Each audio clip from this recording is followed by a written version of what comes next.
아멘, 아멘. 이제 오늘 말씀을 보면 피비린내 나는 살육이 계속되고 있는 것을 보게 됩니다. 매우 특징적으로 제가 주목하게 된 것은 41장에는 많은 사람들을 죽이고 또 죽임을 당하는 그 일들이 왜 발생했을까를 생각했을 때 그곳에는 하나님의 말씀이 없었구나. 여러분, 그동안 우리가 계속 보면 여호와의 말씀이 예레미야에게 임하니라. 여호와께서 예레미야에게 말씀하시니라. 그때 여호와께서 말씀하셨더라. 그런 말로 계속 이어져 왔지만 41장에는 하나님께서 말씀하셨다는 말이 한마디도 나오지 않습니다. 하나님이 말씀하지 않고 말씀을 듣지도 않고 살아가는 삶의 현장은 언제나 이렇게 거짓과 술수와 살인과 그리고 자기 야망으로 가득 차 있는 그런 세상일 수밖에 없다. 이 사실을 강하게 도전받게 되는 41장인 것을 보게 됩니다. 오늘 본문은 7월에 있었던 일을 기억하고 있습니다. 연도가 언급되어 있지 않은데 아마 예루살렘 성이 함락되던 때가 4월이었기 때문에 함락되던 때로부터 3개월 후쯤 지난 7월 그 해, 즉 주전 586년 또는 7년에 있었던 일로 이해가 됩니다. 이스마엘이 10사람과 함께 미스바에 있는 그들에게 가서 함께 식사를 하게 됩니다. 이미 요하난이라는 사람이 그들에게 경고를 했죠. 그 이스마엘이라는 적자가 당신을 죽이려고 지금 계획하고 있다. 그런데 그들에는 그 말을 믿지 않고 어떤 조치도 취하지 않았었습니다. 이게 이제 그다리아의 큰 실수이죠. 어쨌든 이 이스마엘이 평화와 또 우정을 위장하고 그들에게 왔습니다. 그다리아는 그가 그를 죽이려고 한다는 말을 염두에 두지 않고 그를 대대적으로 환영을 해주고 식사를 베풀었습니다. 이것은 그냥 끼니를 해결하는 식사가 아니고 자기들이 함께 힘을 모아 우정을 과시하며 나라를 다시 세우자고 하는 그런 의미였던 것으로 이해가 됩니다.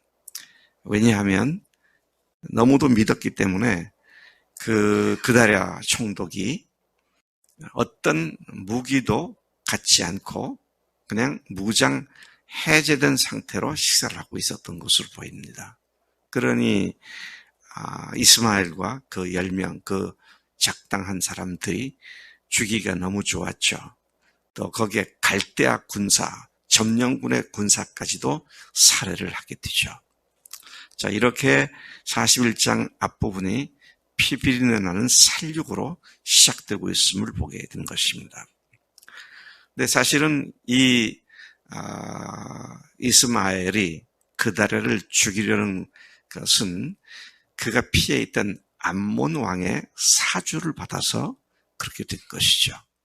그러니까 이스마엘을 일컬어서 친암몬파 그렇게 얘기를 할 수 있을 겁니다. 그다리아를 일컬어서 친바벨론파 그렇게 말할 수 있을 것이고요. 나중에 요하난이라는 사람이 그 문제를 또 평정하게 되는데 그는 친애굽파, 그러니까 친하나님파가 아무도 없어요. 전부 다 주변을 의지하려고 그러고요. 상황을 의지하려고 그러고 거기에서 자기 꾀와 자기 생각을 가지고 난관을 헤쳐나가겠다고 하는 이런 상황 속에 결과는 뭡니까? 그렇게 생각하는 사람들의 이해 충돌이 생겨가지고 서로를 죽이고 죽임을 당하는 피비린내 나는 싸움의 연속인 것을 보게 되는 것입니다. 사실은 이 이스마엘이 큰 일을 저지른 겁니다. 왜냐하면 갈대아 바벨론 왕이 총독으로 세운 사람을 죽였고, 게다가 그가 그 점령시에 주둔하도록 남겨놓은 군인들 중에 아주 우두머리쯤 될 거예요. 그다리아와 함께 식사한 자리에 있었던 갈대아 군사까지 죽인 걸 보면 이건 잠자는 호랑이의 코털을 잡아당긴 것 같은 이런 위험한 일을 했던 것을 보게 되는 것이죠. 자, 이러한 상황에 또 거기에 맞대응하는 모든 과정들이 전혀 하나님의 말씀을 여쭙거나 하나님의 말씀을 직접 듣는 일 없이 인간들의 생각을 가지고 이 모든 것들을 행한 것을 보게 되는 것입니다. 그때 5절에 북이스라엘의 옛 종교 중심지였던 세겜, 실로, 그리고 사마리아 지역으로부터 80명의 사람들이 자기들의 수염을 깎고 옷을 찢고 몸에 상처를 내고 손에 소재물과 유향을 가지고 하나님의 성전으로 나아가려고 했습니다. 그래서 그들이 자기들의 사는 삶의 터전을 떠나서 일종의 순례자로서 예루살렘에서 제사하기 위하여 그곳으로 가는 길에 미스바에 도착을 했습니다. 미스바에 도착을 했는데 그때가 7월이었다. 그래서 이들은 가을의 큰 명절, 요즘 그때 7월이면 계산해 보면 요즘은 10월 정도 되는데요. 이때는 초막절, 장막절 절기가 있는 기간입니다. 자, 그래서 아마 그 절기를 맞이해서 순례 명절은 아니라 할지라도 예루살렘에 가서 그들이 애곡하며 슬퍼하며 하나님께 제사를 드리고자 그런 목적으로 내려가고 있었던 것으로 추정이 됩니다. 한편 순례자들이 북쪽에서 왔다는 사실은 뭘 의미합니까? 북쪽은 이스라엘 땅이었잖아요. 이스라엘 사람들이 살고 있던 땅이었는데, 자, 그런데 그들이 예루살렘으로 성지 순례를 왔다. 이 말은 요시야 왕 때 종교 개혁을 했었는데 그 종교 개혁을 받았던 사람들 중에 일부가 하나님께서 구약을 통해서 말씀하신 바 하나님께 제사하는 것은 예루살렘에서 제사를 해야 된다. 시온산에서 해야 한다.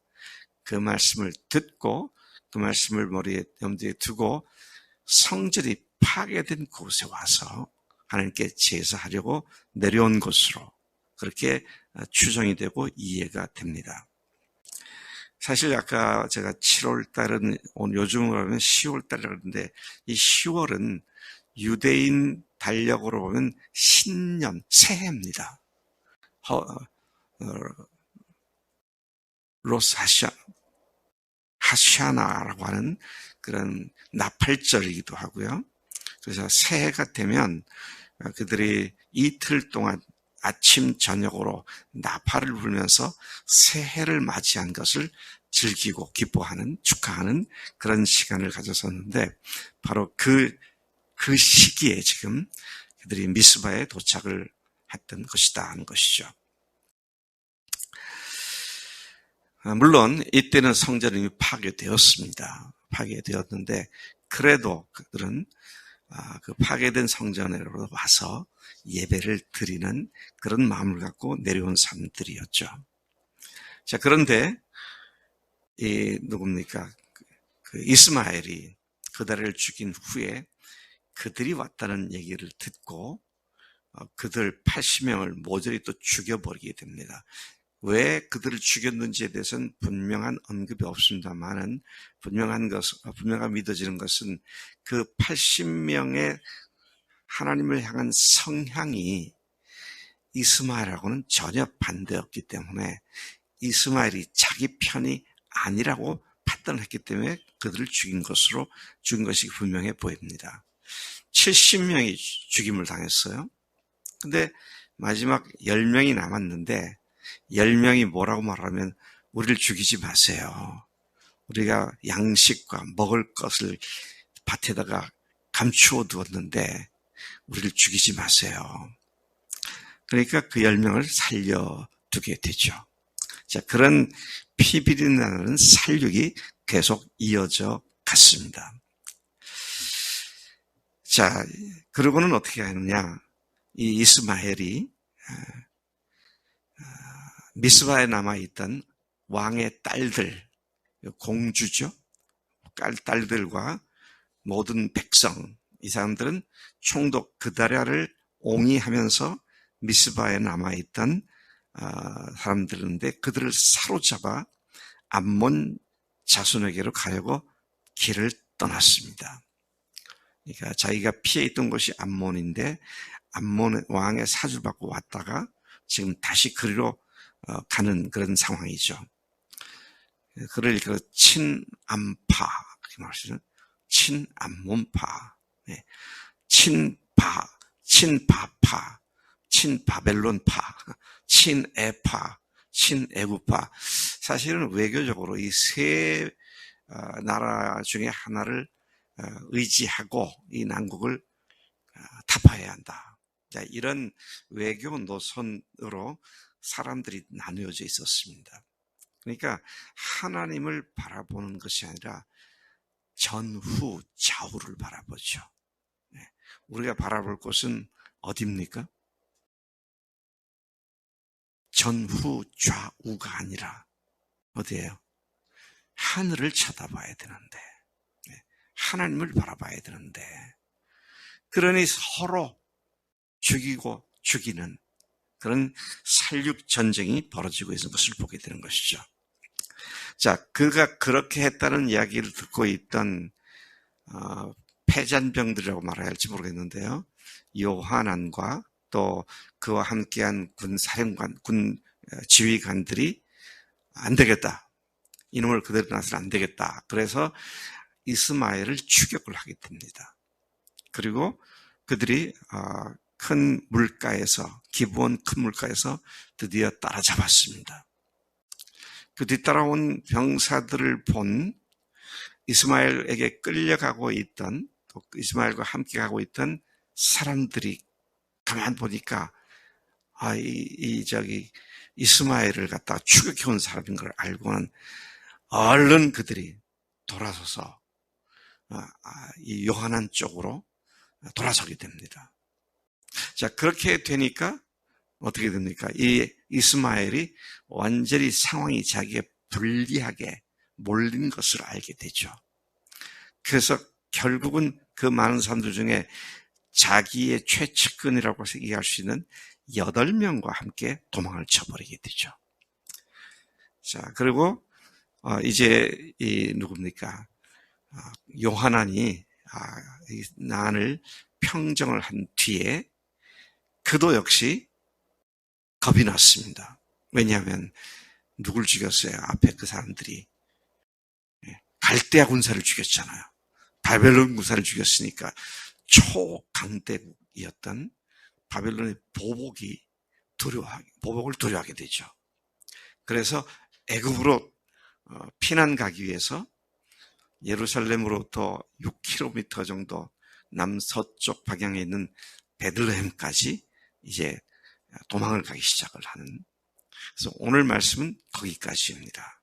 그래서 우리가 오늘 말씀을 통해 철저하게 마음속에 배우고 또 교훈을 받아야 할 것은 하나님을 쳐다보지 않고 하나님의 말씀이 없는 장소는 저주의 장소고 하나님의 말씀이 들리지 않는 영혼은 저주받은 영혼이다. 그래서 주님의 말씀은 우리의 생명인 줄로 믿습니다. 그분에게만, 그 말씀으로만 우리의 삶의 근거가 돼야 우리의 삶이 형통하고 안전하게 지켜진 줄로 믿습니다. 하나님 아버지 감사합니다. 참으로 저희들이 생각하기도 끔찍한 피비린 나는 살육이 계속되고 있는 현장에 하나님의 말씀이 없었고 하나님을 찾는 자들이 없었던 것을 봅니다.